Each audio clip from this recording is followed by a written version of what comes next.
pops are unsteady, the catch is sweaty, or they all feel bland, these 7 tips create controlled float so you progress to wild skills.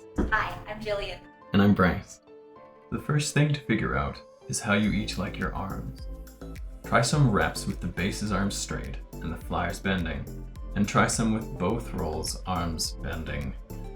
This is about preference and finding the sweet spot individual to your partnership. It may be different for each skill. We have arms. How about feet? Jillian and I assemble to pop, and then I pause and move my feet down. My toes are below her hip bones. And here again, we load to throw, and I don't like it because my feet are in the wrong spot. Don't forget the catch. If you struggle with your mobility on this like I do, you may want to turn your feet out. It lets me squat deeper. If you want to pop without resetting, you'll have to catch with railroad feet. And a throwback to clip 1.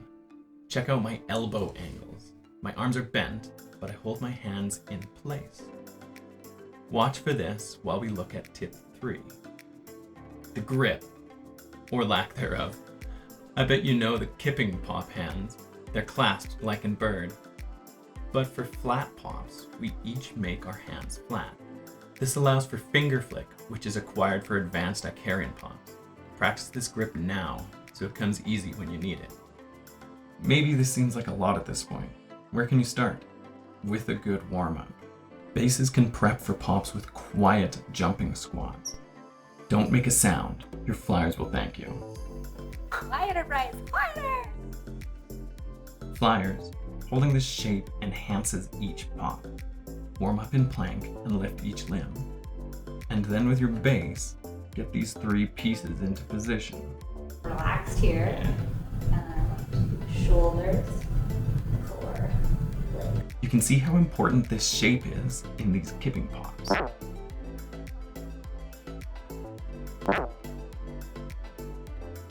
Jillian lifts her legs for this setup, and the base gets involved here too.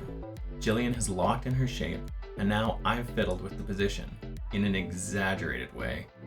For flat pops, I want the flyer's body horizontal to the ground, so I need to form my limbs around Jillian. She holds her shape, and I make it horizontal. Let's bring it all together. These tips have been all positioning and movement. Tip 6 is an intention. In a kipping pop, what does the flyer need so they can rely on the hand connection? We're pulling in all the tips we've shared so far. Do the base arms need to be in a different position? Does the flyer need to change their shape? Maybe they want a spotter.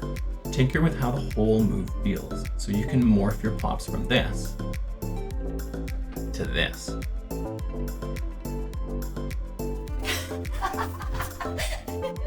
Our final tip, the stack. If I were to throw a pop like I'm using my legs in these squats, it would feel terrible. I don't want to return the flyer to my hip stack. For most pops, we want to keep our base feet over our belly button. Our navel laser. For the entire move.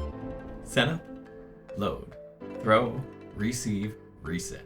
Bringing the flyer forward or back while you're throwing the move adds a major layer of challenge. We want the flyer following an exactly vertical path. If you're new to pops, we haven't explained everything you need to know in this video.